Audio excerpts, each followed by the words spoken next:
Hello friends, இன்றைக்கி நம்ம பார்க்க போகிறது ஜாப்பனி அனிமி சீரிஸான Spy X Family season 1 episode 13 அப்படி இல்லைன்னா சீசன் 1 பார்ட் 2 எபிசோட் 1 அப்படின்னு கூட சொல்லலாம். இது என்னோட லெஜெண்டரி லிஸ்ட்டில் இருக்கிறதுனால கதை வேற லெவலில் இருக்கும். அதுலேயும் சீசன் 1 விட சீசன் 2 இன்னும் சூப்பராகவே இருக்குது. சீசன் 1 ஆல்ரெடி பார்த்தவங்க சீசன் 1 12th எபிசோட மட்டும் திரும்ப போய் பார்த்துட்டு வந்துருங்க. பிளேலிஸ்டோட லிங்க் டிஸ்கிரிப்ஷனில் இருக்குது. சரி வாங்க நம்ம இன்னைக்குள்ள கதைக்குள்ள போகலாம். இன்னைக்கு நம்ம பார்க்க போகிறது spy X Family season 1 episode 13. Each side இருக்கிற ஆஸ்டாலிஸ்க்கும் வெஸ்ட் சைடு இருக்கிற வெஸ்டாலிஸ்க்கும் தான் பிரச்சனை போயிட்டு இருக்கு. இவங்களுக்குள்ள அமைதியை கொண்டு வரணும் அப்படிங்கிறதுக்காக வெஸ்டாலிஸ்ல இருந்து ஆபரேஷன் ஸ்ட்ரிக்ட் அப்படிங்கிற ஒன்று கிரியேட் பண்றாங்க. மாஸ்டர் இன் டிஸ்கைஸ் பெஸ்ட் ஸ்பையான ட்வைலைட்டருக்கு நியமிக்கிறாங்க. ஃபர்ஸ்ட் ஸ்டெப்பான ஒரு ஃபேக்கான ஃபேமிலியை ட்வைலைட்டா அந்த இடத்துல கிரியேட் பண்ணிட்டான். அப்பா ஒரு ஸ்பை, அம்மா ஒரு அசாசின், பொண்ணு ஒரு டெலிபேத். இப்படி இருக்கிற அந்த ஃபேமிலியில ஆனியா தன்னோட ஃபர்ஸ்ட் ஸ்டெல்லா ஸ்டாரை ஒரு பையனை காப்பாத்தி வாங்கியிருக்கா. ட்வைலைட் டானவன் டெஸ்மன் நெருங்குறதுக்கு ஆனியாக்கு இன்னும் 7 ஸ்டார் தேவைப்படுது. அண்ட் இப்போ கதையை கண்டினியூ பண்றாங்க. யாரோ ஒரு கும்பல் வந்து நாய்களெல்லாம் ஒரு வண்டியில ஏத்துறாங்க. அவங்கள பார்க்கும்போது அதை கடத்துற மாதிரி தெரியுது. வெஸ்டாலிஸ்ல இருந்து பிரசிடென்ட் வந்து ஆஸ்டானியாக்கு சமாதான பேச்சுவார்த்தை நடத்துறதுக்காக வந்திருக்காரு. அதை நியூஸ்ல காமிச்சிட்டு இருக்காங்க. எங்க ஆனியா ஃபாஸ்டா சாப்பிட்றன்ற பேர்ல அவ தொண்டையில சிக்கிக்கிறது. ஆனியா பொறுமையா சாப்பிடுன்னு எத்தனை மட்டும் சொல்லியிருக்கேன் அப்படின்னு நம்ம ஹீரோ சொல்றான். சரி சீக்கிரம் வாங்க போலாம் அப்படின்னு சொல்லி ஆனியா கூப்பிடுறா. பப்பி வாங்க போறோம் அப்படின்னு சொல்லி அவ ஜாலியா நடந்து வந்துட்டு இருக்கா. மிஸ்டர் டாகியோ பீனட் சாப்பிடுமா அப்படின்னு வா கேட்கவும் டாகிஸ்லாம் அது சாப்பிடாதுன்னு நம்ம ஹீரோ சொல்லவும் அவ சோகமாகறா. ஆனியா அவளோட ஃபர்ஸ்ட் ஸ்டெல்லா ஸ்டாரை வாங்கினதுக்காக டாகி கேட்டிருக்கா. ஆபரேஷன் ஸ்ட்ரிக்ட் ஃபெயில் ஆயிடக்கூடாது.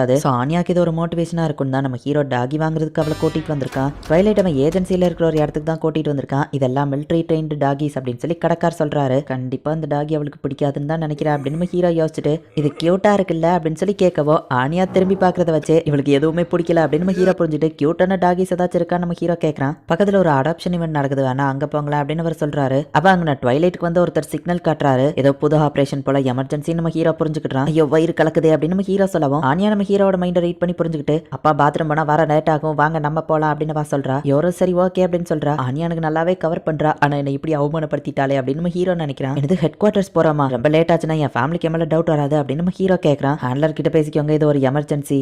வெஸ்டாலிஸோட பிரசிடென்ட்டை அட்டாக் பண்ண பிளான் போட்டிருக்காங்க. அதுலயும் அவங்க எல்லாம் காலேஜ் ஸ்டூடெண்ட் தான். அதுல ஒருத்தன் நமக்கு மாட்டியிருக்கான். ஆனா அவன் வாயை திறக்க மாட்டேங்கான் அப்படின்னு அவர் சொல்றாரு. அவங்க குரூப்போட டீட்டெயில் நம்ம ஹீரோ பார்த்துட்டு இருக்கான். அரெஸ்ட் பண்ண அந்த காலேஜ் ஸ்டூடெண்ட் காமிக்கிறாங்க. என்னன்னாலும் சரி நான் உண்மையை சொல்ல மாட்டேன் அப்படின்னு சொல்லி அவன் சொல்றான். நீ இனிமே வாயை திறக்க தேவையில்லை, உங்க லீடரையே நாங்க பிடிச்சிட்டோம் அப்படின்னு சொல்லி ஹேண்ட்லர் வந்து சொல்றா. கீத் நீயா அப்படின்னு நம்ம பார்க்கவும் நான் எதுவும் பண்ணல, அவன் தான் லீடர், அவன் தான் எல்லாத்தையும் பிளான் போட்டான், ஏன் மேல எந்த தப்பு இல்லை அப்படின்னு கீத் சொல்றான். அந்த கீத் தான் பிளான் போட்டது, ஏன் மேல பழிய தூக்கி போட்டு போறானா அப்படின்னு சொல்லி இவன் பாக்குறான். யார் லீடருங்கிறதுலாம் எனக்கு கவலை இல்லை, இன்ஃபர்மேஷன் கிடைச்சா போதுன்னு ஹேண்ட்லர் சொல்லும். அவன் தான் லீடர், அவன் தான் எல்லாத்தையும் பிளான் போட்டான், நான் உங்களுக்கு சொல்றேன் அப்படின்னு சொல்லி அவன் எல்லா உண்மையும் சொல்றான். கீத் இருக்கிற வீடியோ ஃபுட்டேஜ் நிறைய இருந்திருந்தா நான் பெர்ஃபெக்டா அவனை மாதிரியே நடிச்சிருப்பேன் அப்படின்னு சொல்லி நம்ம ஹீரோ தான் வந்து இந்த கீத் அப்படிங்கிற மாதிரி வேஷம் போட்டிருக்கான். நாங்களாம் இன்ஜினியரிங் ஸ்டூடெண்ட்ஸ் அப்படின்னு சொல்லி அவனும் எல்லா உண்மையும் சொல்றான். சரி பிரசிடென்ட் எப்படி அட்டாக் பண்ண போறீங்கன்னு கேட்கவும் பாம் டாக்ஸை வச்சு தான் ட்ரெயின் பண்ண டாக்ல பாம்பை கட்டி தான் அவரை வெடிக்க வைக்க போறோம் அப்படின்னு அவன் சொல்றான். ட்ரெயின் பண்ண டாக்ஸ் தடுக்கிறது ரொம்பவே கஷ்டமான விஷயமே அப்படின்னு சொல்லி கூட இருக்கிறவ சொல்லவும் டாகை ட்ரெயின் பண்றதுக்கு பாமுக்கு இதுக்கெல்லாம் அந்த ஸ்டூடெண்ட்ஸ்க்கு எங்கேருந்து காசு கிடைச்சது, ஒருவேளை ஆப்போசிட் கவர்மெண்ட்டாக இருக்குமோ அப்படின்னு நம்ம ஹீரோ யோசிக்கிறான். அவங்களோட லொகேஷனை நம்ம ஹேண்டில் பண்ணியிருக்கான். அந்த லொகேஷன் எல்லாத்தையும் நம்ம சர்ச் பண்ணணும். ட்வைலைட் நீங்க இன்னும் கொஞ்சம் அதிக நேரம் இருக்க வேண்டியது இருக்கும் அப்படின்னு ஹேண்ட்லர் சொல்லவோ நான் இருக்கிறேன் அப்படின்னு நம்ம ஹீரோ சொல்றான்.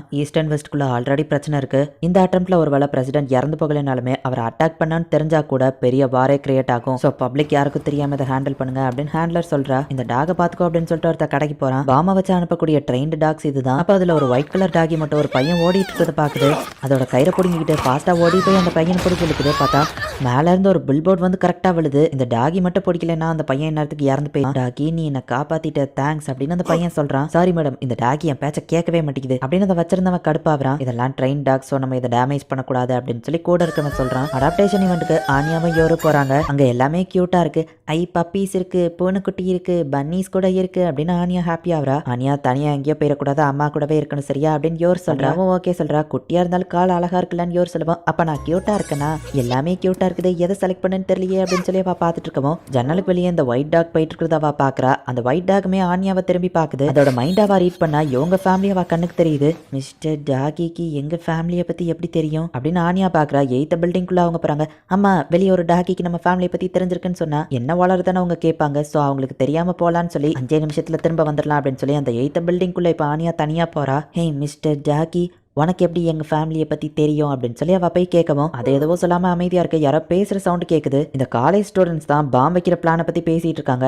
ஆஸ்டாலிஸ் என்ன இலக்காரமா நினைச்சாங்களா? அந்த வெஸ்டாலிஸ் மொத்தத்தையும் நம்ம அழிக்கணும், முதல்ல அந்த பிரசிடென்ட்டை போட்டு தள்ளணும், டாக்ஸை யூஸ் பண்ணி அந்த பாம்பை நம்ம வெடிக்க வைக்கிறோம் அப்படின்னு நம்ம பேசுறத ஆனியா கேட்டுட்டு ஷாக் ஆகி பின்னாடி போனா ஒருத்தன் ஆனியாவை பிடிச்சிருதான். இந்த பொண்ணு நம்ம பேசுற பிளான் எல்லாத்தையும் ஓட்டு கேட்டுட்டு இருக்கா. என்ன பண்ணலான்னு கேட்கவோ போட்டு தள்ள வேண்டியதான் அவளா அப்படின்னு சொல்லி அந்த லீடர் கத்தி எடுக்கிறான். பாஸ் அவ சின்ன பொண்ணு தானேன்னு கேட்கவோ அவங்க அப்பா அம்மாட்ட போய் சொன்னா நம்ம பிளானே அவ்வளவுதான், இவளை நம்ம கொல்றதுதான் பெஸ்ட் அப்படின்னு நம்ம சொல்றான். அந்த ஒயிட் கலர் டாகி அது ரோப்பை கடிச்சு வந்து ஆனியாவை காப்பாத்துற மாதிரி வந்து நின்று குலைக்குது. இந்த டாகியை போட்டு தள்ள வேண்டியதுதான் அப்படின்னு ஒரு இரும்பு ராட் எடுக்கவோ பயந்து போய் அப்படியே ஆனியா பின்னாடி அது ஒளிஞ்சுக்கிடுது. அந்த அடாப்ஷன் இவன்ல நிறைய டாக்ஸ் இருக்குது, இது குலைக்கிறதுனால யாரும் நம்ம மேல சந்தேகப்பட மாட்டாங்க அப்படின்னு அந்த லீடர் சொல்றான். யோர் வந்துட்டு ஆனியாவை எல்லா இடத்துலயும் தேடுறா. யார்கிட்ட விசாரிச்சும் தெரியலன்னு இப்ப மேல ஏறி டாப் ஆங்கிள் இருந்து பாக்குறா. ஆனியா அந்த பில்டிங் குள்ளேயே இல்ல, எங்க போயிருப்பா? டாகி ஏதாச்சும் அவளை சாப்பிட்டுருக்குமோ? இல்ல அதுக்கு வாய்ப்பு இல்ல. பொண்ணுங்களை கடத்திட்டு போய் கல்யாணம் பண்றாங்க நியூஸ்ல சொன்னாங்க. ஆனியாவை ஒருவேளை கடத்திட்டு போய் என் பொண்ணை கல்யாணம் பண்ண பாக்குறாங்களோ? அச்சச்சோ, லாய்டுக்கு நான் என்ன பதில் சொல்லுவேன் அப்படின்னு அவ யோசிச்சுட்டு இருக்கா. அந்த காலேஜ் ஸ்டூடெண்ட்ஸ் சொன்ன அந்த லொகேஷன்ல ஹேண்ட்லர்ஸோட ஆளுங்க போய் செக் பண்ணி பாக்குறாங்க. அவன் சொன்ன 2 லொகேஷன்லயுமே ஆளுங்களும் இல்ல, பாம்ஸும் இல்ல. நான் எய்த்தால விசாரிச்சதுல அவங்க ஒரு வேனை வாங்கிட்டு போயிருக்காங்க அப்படின்னு சொல்லி அந்த வேனோட நம்பரை ட்வைலைட் சொல்றான். அப்பதான் எனக்கு இன்னொரு இன்ஃபர்மேஷன் கிடைச்சது. அவங்க கிட்ட இருக்கிறது சாதாரண டாக்ஸ் கிடையாது, ப்ராஜெக்ட் ஆப்ல பத்தி கேள்விப்பட்டிருப்பீங்கன்னு நினைக்கிறேன்னு சொல்லவும் ஆமா நம்ம ஹீரோ சொல்றான். வார்ல பயன்படுத்துறதுக்காக அனிமல்ஸ் மேல டெஸ்ட் நடத்தி அதை இன்டெலிஜென்ஸ் ஆக்க ட்ரை பண்ணாங்க. ஆனா அது ஃபெயிலியர் ஆகி கவர்மெண்ட் அதை தடுத்துட்டாங்களே நம்ம ஹீரோ கேட்கவும் ஆமா, ஆனா அந்த அனிமல்ஸ் அதையும் டெஸ்ட்ராய் பண்ணாம பிளாக் மார்க்கெட்ல வச்சிருக்கிறதா நான் கேள்விப்பட்டேன்.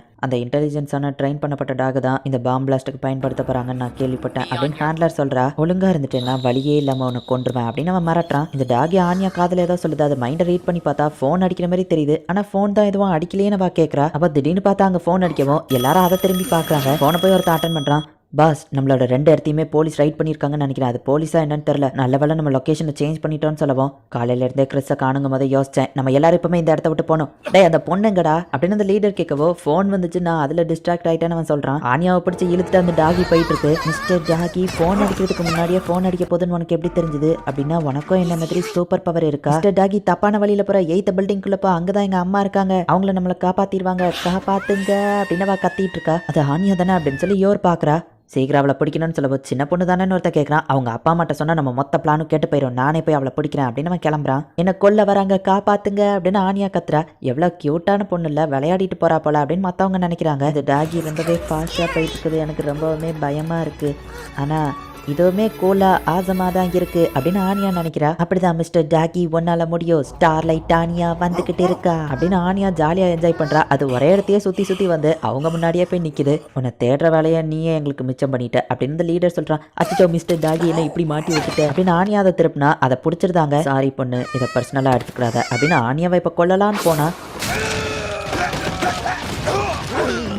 என்ன தைரியம் இருந்தா என் பொண்ணை கடத்துவேன், அவளுக்கு இன்னும் கல்யாணம் பண்ற வயசு வரல அப்படின்னு யோர் சொல்றா. இந்த இடத்துல இந்த எபிசோட் முடியுது. இதுல ரொம்ப காமெடியா இருக்குது. யோரோட இன்னசென்ட் தான். அவ அவ்வளவு ஸ்ட்ராங்கா இருந்தாலுமே இன்னசென்ட்டா யோர் நடந்துகிட்டதோ ரொம்பவே காமெடியா இருக்கும். இந்த டாகிக்கு ஃபியூச்சரை பார்க்கக்கூடிய பவர் இருக்குது. ஆனியாவை வில்லனுக்கு கிட்டே இருந்து அது காப்பாத்தி திரும்ப மாட்டிக்கிட்டாலுமே இப்ப யோர் வந்து அவங்க 2 பேரையும் காப்பாத்த வந்துட்டா. நெக்ஸ்ட் எபிசோடுமே இதை விட வேற லெவல்ல இன்ட்ரெஸ்டிங்கா போகும். ஸோ மிஸ் பண்ணாம பார்த்து என்ஜாய் பண்ணுங்க. அண்ட் உங்களுக்கு இந்த வீடியோ பிடிச்சிருந்தது அப்படின்னா லைக் பண்ணிட்டு அப்படி மறக்காம நம்ம சேனலை சப்ஸ்கிரைப் பண்ணிருங்க. தேங்க்யூ ஃபார் வாட்சிங். Bye guys. நெக்ஸ்ட் எபிசோட்ல மீட் பண்ணலாம்.